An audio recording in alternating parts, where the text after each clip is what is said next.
안녕하세요. 일사천리 시스템 유이즈 프로입니다. 먼저 모두 새해 복 많이 받으시기 바랍니다. 떠오르는 2022년 처음 맞이하는 1월도 어느덧 중반에 들어섰네요. 다들 새해 목표는 잘 세우셨나요? 저 같은 경우엔 최근에 이사를 해서 우선 1월 목표로 1월 안에 집 정리를 마치고 동네 사람들과 안면트기를 목표로 했었는데 벌써부터 주차 문제와 쓰레기 분리수거 등의 문제로 이웃들과 불편한 부분이 생기게 되더라고요. 사실 조금씩만 배려하면 되는 상황에서 본인의 편의만 주장하면서 법 운운하고 언성을 높이는 사람들도 보게 되다 보니 생각이 복잡하던 차에 자연스럽게 이 책이 눈에 들어와서 이번에 소개도서로 고르게 되었습니다. 문유석 전직 판사의 최소한의 선의입니다. 혹시 여러분은 사진을 보면서 무슨 생각이 드시나요? 이 사진은 기만성 폐쇄성 폐질환을 앓고 있던 콜롬비아에 사는 빅토르 에스코바르 씨가 콜롬비아에서 처음으로 시한부 질병 이해의 질환으로 안락사 허용 판결을 받고 안락사 시행 하루 전에 사랑하는 아내 곁에서 휴식을 취하고 있는 모습입니다. 선천적 질환으로 인해 평생을 코로 산소호스를 연결해야 하지만 숨을 쉴 수 있는 고통스러운 삶을 살았겠지만 제 개인적으로는 위 사진 속 빅토르 씨와 아내분의 모습이 참 평화롭다고 느꼈습니다. 감히 조심스럽게 추측해보자면 본인 스스로의 의지와 결정으로 평생 자신을 괴롭혀온 질병에서 벗어나게 되었기 때문에, 그리고 그걸 곁에서 가장 힘겹게 지켜봤을 아내분도 그러한 결정을 지지하고 이해해줬기 때문이 아닐까 여기면서 그러한 결단을 내릴 수 있는 용기와 제가 이해할 수 있는 사고방식의 기저에는 인간의 존엄성이랑 내면의 본성이 깔려있다고 생각하게 되었습니다. 하지만 실제로 이러한 결정을 사회적으로 또 법적으로 인정받기까지는 수없이 많은 지난한 과정을 거쳤다고 합니다. 특히 국교인 가톨릭에서는 자살을 죄악으로 여기기 때문에 갖은 협박과 비난을 들어야 했다고 하는데요. 그만큼 정부에서도 이러한 결정을 내리기까지 쉽지 않았을 겁니다. 그럼에도 불구하고 콜롬비아 법무부는 법치주의에 입각하여 법리에 따라 그에게 안락사를 최종 결정해준 것이죠. 과연 그 근거는 무엇이었을지, 또 우리나라의 상황이었다면 어떻게 판단했을지 본 저서를 보면서 앞서 말한 단편적인 존엄성의 측면보다 좀 더 깊게 생각해 볼 수 있었습니다. 책의 저자인 문유석 작가는 1997년부터 판사로 임명되어 실제 법관직을 역임했으며 판사 재직 시절 미스 함무라비, 악마판사 등의 대본을 집필하여 화제가 되기도 했었습니다.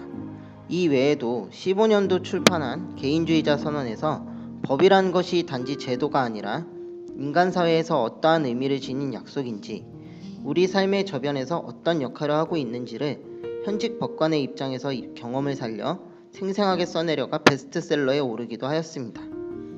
본 책도 그러한 연장선으로 서문에서 이 책을 통해 법에 대한 개념이나 제도에 대해 말하고 싶은 것이 아니라 법치주의적 사고방식, 즉 사람들이 왜 법을 만들었고 왜 법을 따라야 하며 그렇게 해야 한다고 납득하게 만드는 논리를 전개하는 방식이 내용의 핵심이라고 말하고 있습니다.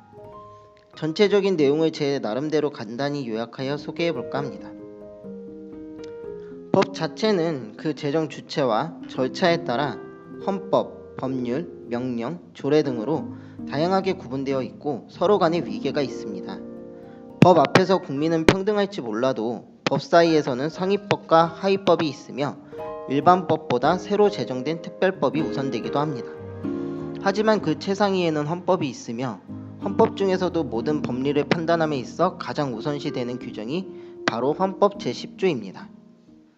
개인이 국가를 위해 존재하는 것이 아니라 국가가 개인의 권리와 행복을 지켜주기 위해 각 구성원들의 약속에 따라 성립된 것이며 이를 명문화해 놓은 것이 바로 헌법이라는 것, 그리고 각 구성원들의 자유와 존엄성과 평등은 다른 어떠한 가치나 단체 구성원의 이익을 위해서 희생될 수 없다는 것이 바로 법치주의의 근간입니다.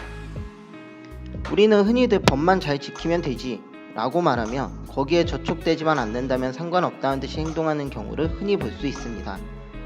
심지어는 걸리지만 않으면 된다는 생각에 법을 쉽게 어기는 상황도 많이 볼 수 있습니다.